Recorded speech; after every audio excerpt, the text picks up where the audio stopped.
जिला बाल कल्याण एवं संरक्षण समिति की बैठक कलेक्ट्रेट में आयोजित हुई, जिसमें सड़कों पर घूमने वाले अनाथ बेघर बच्चों के संरक्षण और शिक्षा दीक्षा को लेकर चलाई जा रही योजनाओं के क्रियान्वयन पर चर्चा हुई। महिला बाल विकास विभाग के सहायक संचालक के अनुसार बैठक में पिछले 3 माह में किए गए कार्यों की समीक्षा की गई और साथ ही संबंधित कर्मचारियों और एनजीओ के सदस्यों को आवश्यक दिशा निर्देश दिए गए। इसमें बाल संरक्षण से जुड़े जो मुद्दे हैं और उस पर पिछले 3 माहों में क्या क्या प्रगति हुई है उस पर समीक्षा की गई और बच्चों के संरक्षण के लिए क्या कर सकते हैं, बेहतरी के लिए क्या कर सकते हैं, उसके संबंध में समीक्षा हुई और निर्देश दिए गए। यदि कोई परिवार है जो अपने से असंबंधित बच्चे को संरक्षण देना चाहता है, पालना चाहता है, तो उनके लिए फॉस्टर केयर है। और यदि कोई ऐसा परिवार है जो बहुत विपरीत स्थिति में रह रहा है, जो बेघर हैं, माता पिता जानलेवा बीमारी से ग्रसित हैं, अक्षम हो गए हैं, ऐसे बच्चों को पालने के लिए, संरक्षण के लिए स्पॉन्सरशिप स्कीम है, सीएम बाल आशीर्वाद योजना है। अभी सर जबलपुर में हमने स्पॉन्सरशिप में करीब 350 बच्चे हैं और बाल आशीर्वाद में करीब 291 बच्चे हैं जिनको हम लाभान्वित कर रहे हैं। नियमित रूप से उनको हम सेवाएं प्रदान कर रहे हैं। बैठक में बाल संरक्षण के लिए आगामी दिनों में किए जाने वाले कार्यों की रूपरेखा भी तैयार की गई। जबलपुर में बीते दिनों हुई बारिश कच्चे मकानों पर कहर बरपा रही है।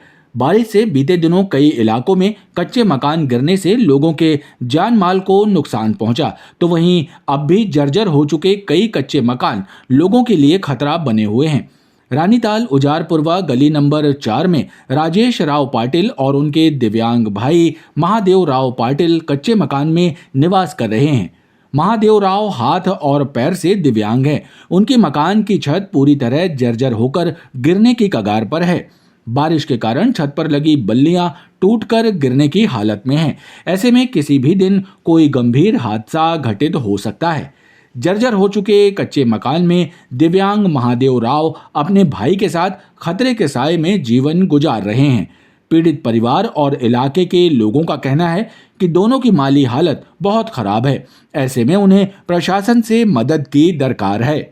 4 नंबर गली मेरे घर की परिस्थिति बहुत डाउन है और मेरे घर की बल्ली पूरी टूट गई है। मैं बनवाने की स्थिति में नहीं हूँ।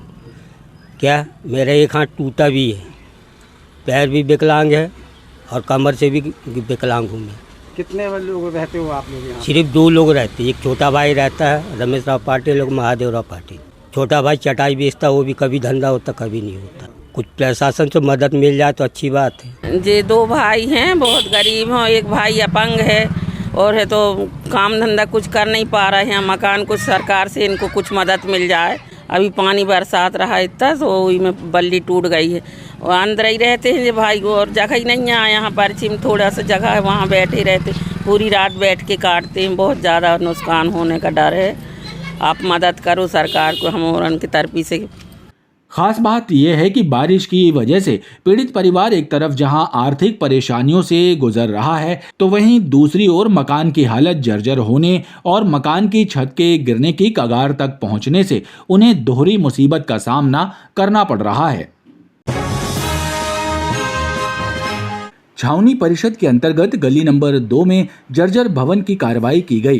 कैंट बोर्ड के अमले ने 2 मंजिला भवन को जेसीबी मशीनों के जरिए गिरा दिया। अधिकारियों ने बताया कि बारिश के मौसम में जर्जर भवन कहीं हादसों का सबब ना बन जाए, लिहाजा इसलिए भवन को खाली कराने के बाद कार्रवाई की गई। सदर बाजार में गली नंबर 2 में एक जर्जर भवन की सूचना सुबह प्राप्त हुई थी, जिस पे मौका मुआयना किया गया तो वो भवन गिरते हुए पाया गया। शासन प्रशासन पुलिस पूरे मौका मुआयना यहाँ पे मौका स्थल पे उपस्थित है। कोई गुप्ता जी का ये मकान बताया जा रहा है, उनको खाली करवा लिया है। अंदर कोई वो नहीं है, खाली मकान पे अब भविष्य में उस पर हटाने की कार्रवाई की जाएगी। कार्रवाई के चलते क्षेत्र में हड़कंप मचा रहा। सुरक्षा के मद्देनजर सड़क पर आवागमन को बंद करने के बाद कार्रवाई की गई। ओल्ड पेंशन स्कीम लागू करने की मांग एवं निगमीकरण के विरोध में जीसीएफ के कर्मचारी संगठन ने विरोध प्रदर्शन करते हुए नारेबाजी की।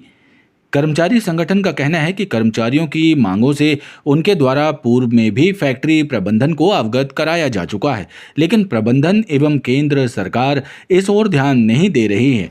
वहीं निगमीकरण को लेकर भी फैक्ट्री कर्मियों में आक्रोश व्याप्त है।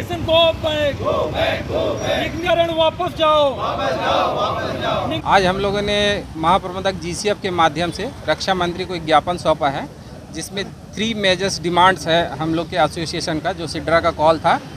उसके संबंध में पहला है कि जो हमारे सर्विस कंडीशंस है आफ्टर कॉर्पोरेटाइजेशन के बाद, वो हमारा केंद्र सरकार के हिसाब से जो रूल्स है उसके हिसाब से लागू रहे टिल रिटायरमेंट। जो भी 2021 के बाद PSU बना है, तो जितने भी कर्मचारी थे उनका service conditions as it is रहे, जो केंद्र सरकार के नियम से है। दूसरा, जो NPS कर्मचारी है उनका जो कंट्रीब्यूशन दिया जाता है भारत सरकार की तरफ से 14%, वो किसी और फंड या कंपनी को ना दे करके हमें भारत सरकार की तरफ से वो 14% डिडक्शन NPS कर्मचारियों को मिलता रहे।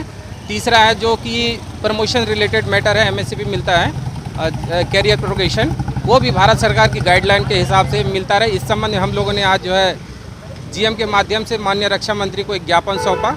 रक्षा मंत्री के नाम पर हमने ज्ञापन सौंपा है और उसमें 3 डिमांड महत्वपूर्ण है, जिसमें से कि पहला डिमांड ये है कि प्रसार भारती का जो है मॉडल हमें टिल रिटायरमेंट तक जो है लागू किया जाए, और दूसरा जो है हमें जो पेमेंट दिया जा रहा है उस पेमेंट को consolidated of fund government of India के द्वारा जो है दिया जाए, और तीसरा जो है हमारा OPS और NPS वाला जो डिमांड चल रहा है वो बहुत ही महत्वपूर्ण है।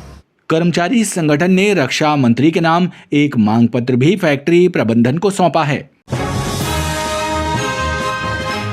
नगर निगम के बिजली विभाग में मजदूरी कर रहे करीब 80 आउटसोर्स मजदूरों को पिछले 2 माह से वेतन नहीं मिला है। परेशान मजदूरों ने निगमायुक्त प्रीति यादव से वेतन दिलाने की मांग की है। आउटसोर्स कर्मियों का कहना है कि वेतन नहीं मिलने से परिवार के भरण पोषण का संकट खड़ा हो गया है। बच्चों की फीस तक देने के पैसे नहीं हैं। ठेकेदार कंपनी तकलीफ सुनने तक तैयार नहीं है।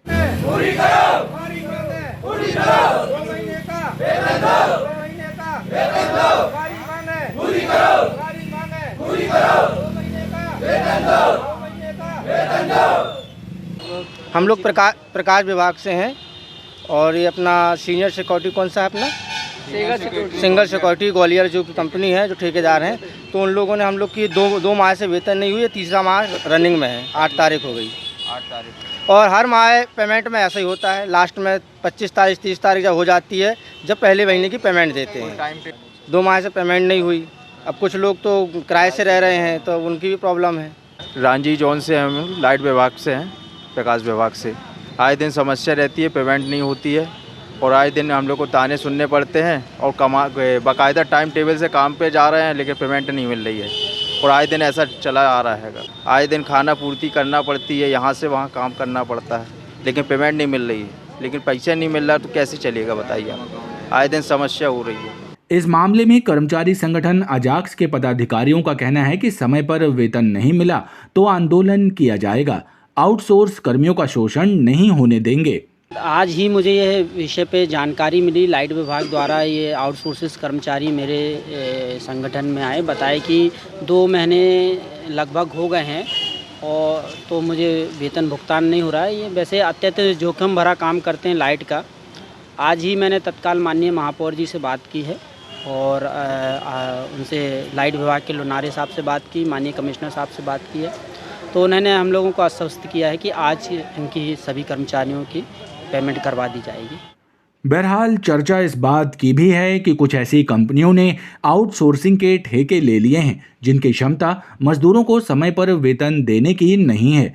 सिर्फ अधिकारियों से सेटिंगबाजी करके ठेका चलाते रहते हैं। ना ही उनके द्वारा ठेकों की शर्तों का पालन किया जाता है और ना ही श्रम कानूनों का ध्यान रखा जाता है। ऐसी कंपनियों की जांच हो तो कई घोटाले उजागर हो सकते हैं। समरसता सेवा संगठन द्वारा कजलिया महोत्सव 20 अगस्त को मदन महल स्थित दद्दा परिसर में आयोजित होगा। संस्था के पदाधिकारियों ने बताया कि भारतीय त्योहार सामाजिक सहिष्णुता और समरसता के प्रतीक हैं। कजलियां महापर्व भी इसी परंपरा से ओतप्रोत है, जिसमें समन्वय, सद्भाव और समरसता की सामाजिक खुशबू है। इस महोत्सव में पारंपरिक, स्वादिष्ट और जायकेदार खान पान की भी धूम रहेगी।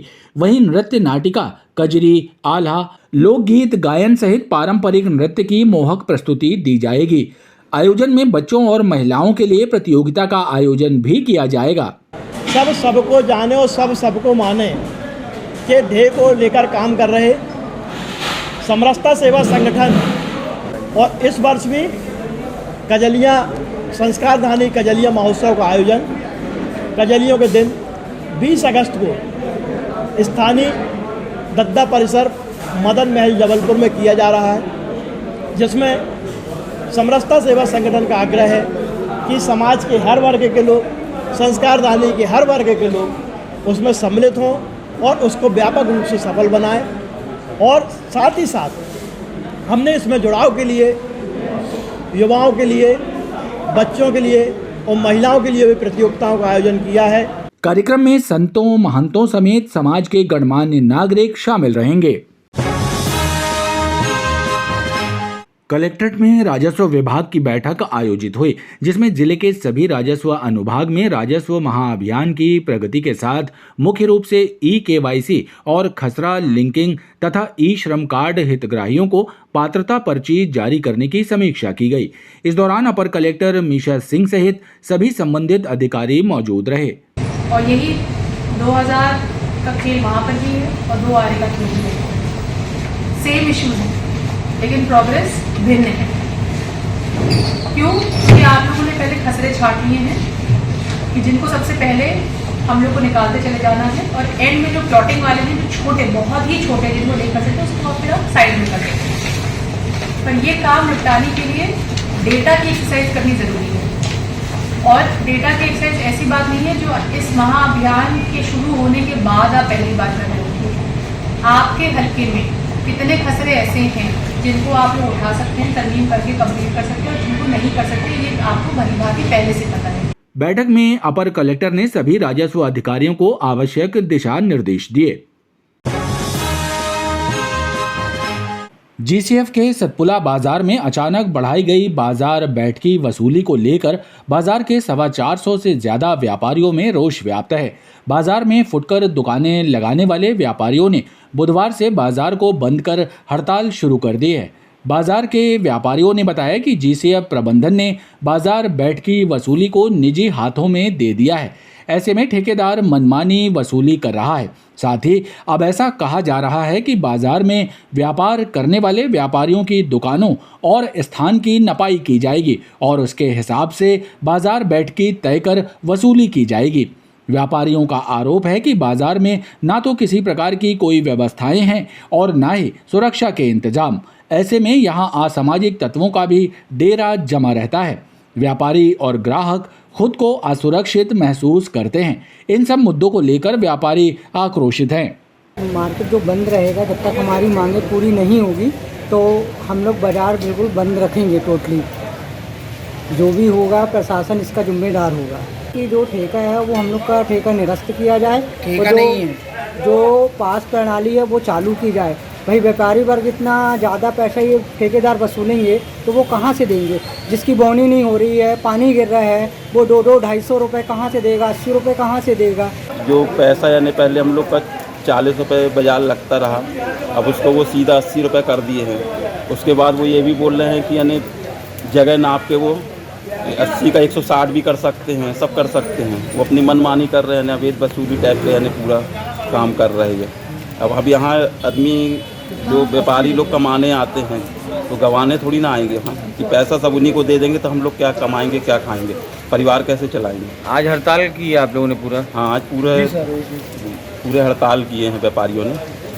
हम लोगों को 150 की बचत नहीं है, कभी नुकसान भी होता है, कभी बढ़ता भी है और इधर व्यवस्था भी नहीं है और इधर दारू पी के कांच भी फोड़ते हैं। जैसे रोक लगाई जाए, सब चीज़ की रोक लगाई जाए। इधर चक्कूबाजी भी होती है, लेडीज ये करती हैं, ऐसे चक्कू अड़ाते हैं।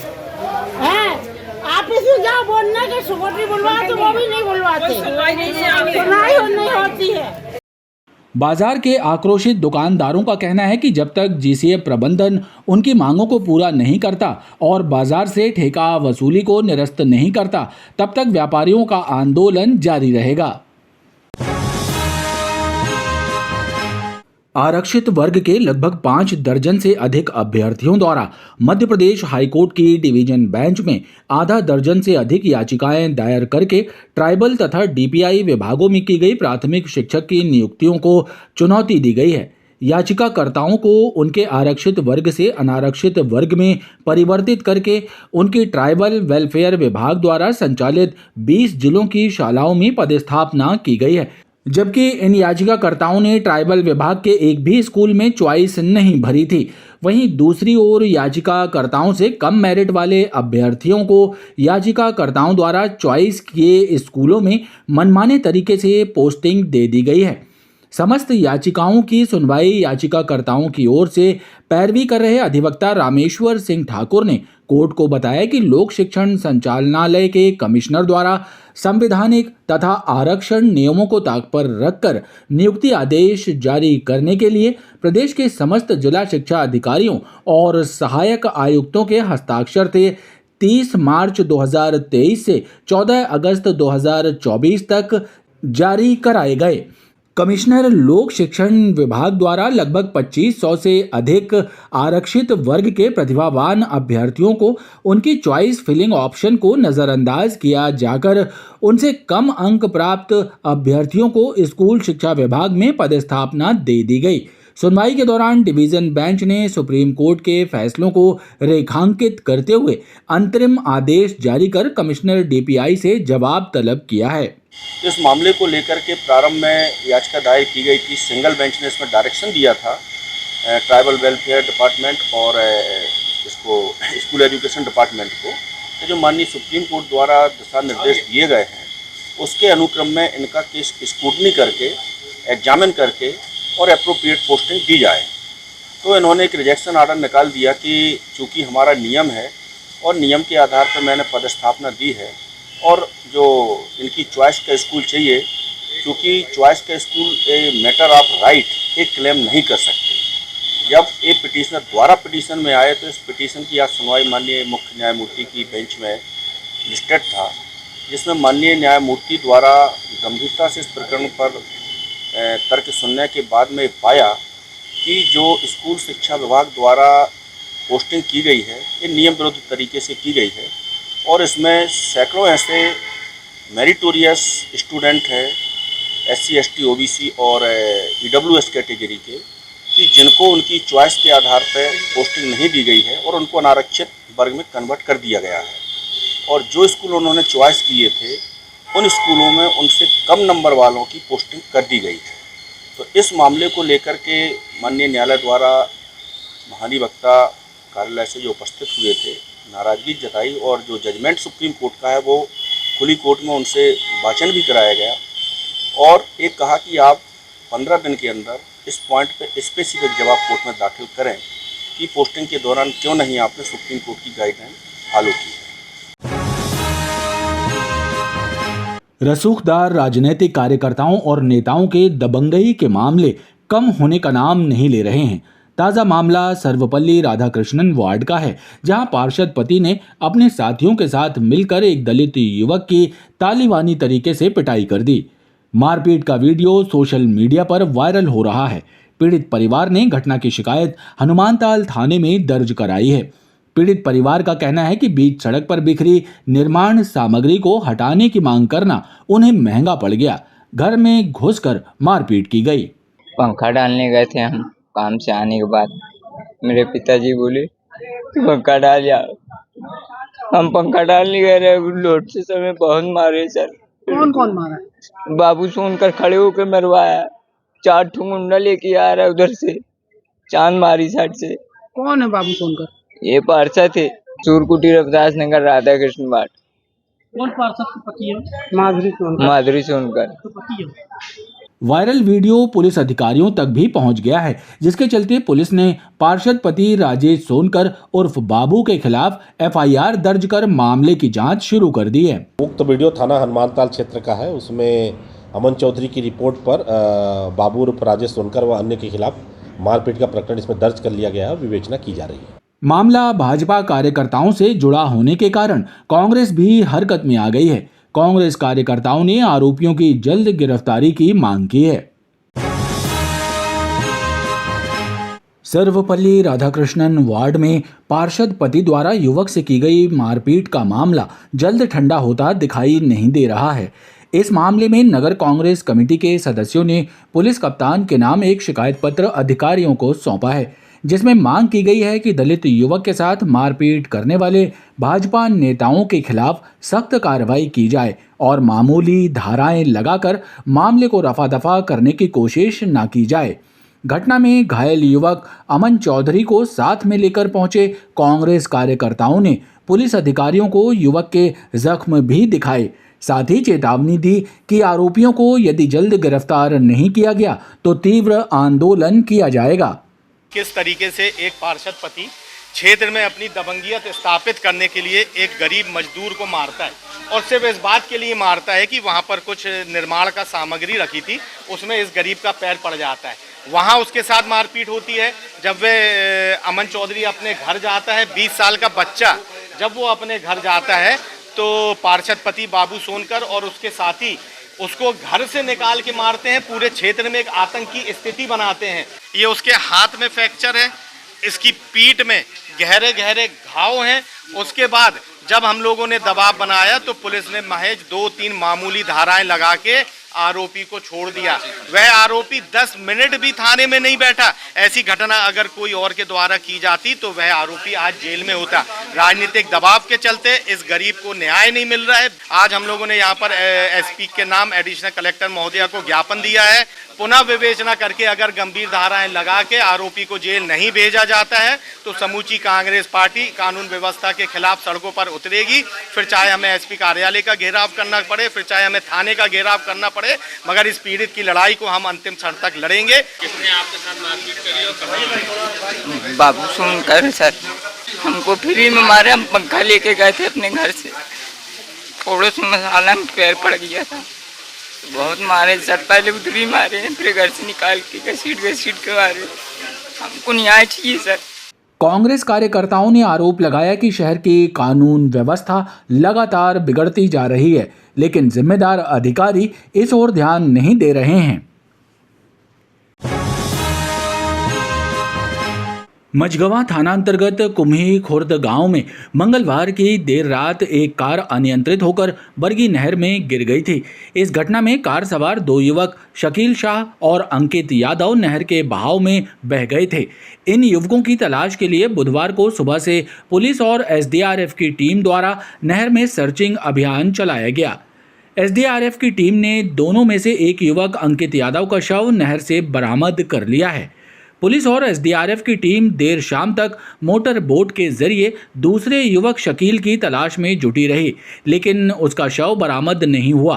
पुलिस और एसडीआरएफ की टीम ने नहर में गिरी कार को भी सुबह बाहर निकाल लिया था।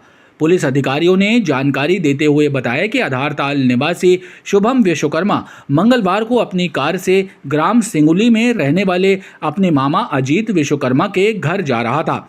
उसके साथ अंकित यादव, अन्नू अंसारी और शकील शाह भी कार में सवार थे। इस दौरान कार अनियंत्रित होकर बरगी नहर में गिर गई। घटना के बाद जैसे तैसे शुभम और अन्नू अंसारी दरवाज़ा खोलकर बाहर निकल आए, लेकिन अंकित और शकील नहर के तेज बहाव में बह गए थे, जिनकी तलाश के लिए एसडीआरएफ और पुलिस की टीम ने बुधवार की सुबह सर्चिंग अभियान शुरू किया था। पुलिस और एसडीआरएफ की टीम ने अंकित के शव को बरामद कर लिया है।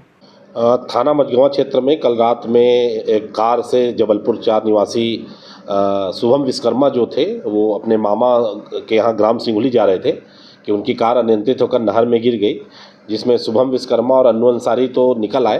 अंकित यादव और शकील शाह ये बह गए थे और एसडीआरएफ की टीम और थाना मझगवां प्रभारी अपनी पूरी पुलिस टीम के साथ वहाँ मौजूद हैं, इनको ढूंढ रहे हैं। और प्रथम दृष्टया ये तेज चलाने से ये गाड़ी का गिरना पाया गया है अभी फिलहाल। पुलिस ने अंकित के शव को पोस्टमार्टम के लिए भेज दिया है। Madhya Pradesh state tiger strike force को प्रदेश के जंगलों में दुर्लभ वन्य प्राणियों का शिकार कर रहे एक बड़े गिरोह का पर्दाफाश करने में बड़ी सफलता मिली है। प्रदेश के जंगलों में वन्य प्राणियों का शिकार कर रहे एक शिकारी गिरोह के 4 सदस्यों को state tiger strike force Jabalpur और भोपाल की संयुक्त टीम ने गिरफ्तार किया है। इन चारों शिकारियों को नागपुर से जबलपुर लाया गया और विशेष न्यायालय में पेश कर अब इन्हें फॉरेस्ट रिमांड पर लेकर पूछताछ की जा रही है। चारों आरोपी नागपुर और सिवनी के रहने वाले हैं। स्टेट टाइगर स्ट्राइक फोर्स के अधिकारियों ने जानकारी देते हुए बताया कि राइट टू एजुकेशन एक्ट के तहत दर्ज फर्जीवाड़े के एक अपराध की विवेचना के दौरान नागपुर निवासी राजा शरीफ से जब्त किए गए मोबाइल में STSF की टीम को मध्य प्रदेश के जंगलों में दुर्लभ वन्य प्राणियों सांभर, चीतल, नीलगाय के शिकार संबंधी वीडियो और फोटो मिले थे, जिसमें शिकार के बाद वन्य प्राणियों के सिर और सींग के साथ वीडियो और फोटो होना पाए गए। इस फोटो वीडियो को शिकारियों ने सोशल मीडिया पर भी वायरल किया था। मामले को गंभीरता से लिया गया और state tiger strike force Jabalpur और भोपाल की संयुक्त टीम ने नागपुर से राजा शरीफ को गिरफ्तार किया। उसकी निशानदेही पर उसके अन्य साथियों सिवनी निवासी आमिर अजीज उर्फ अत्तू, बरघाट जिला सिवनी निवासी जाफर खान और बरघाट के रहने वाले शादाब खान को गिरफ्तार किया गया। इन चारों को जबलपुर लाया गया और इनको वन अपराध के तहत विशेष न्यायालय जबलपुर में पेश कर फॉरेस्ट रिमांड पर लेकर पूछताछ की जा रही है। मामला विवेचना में है।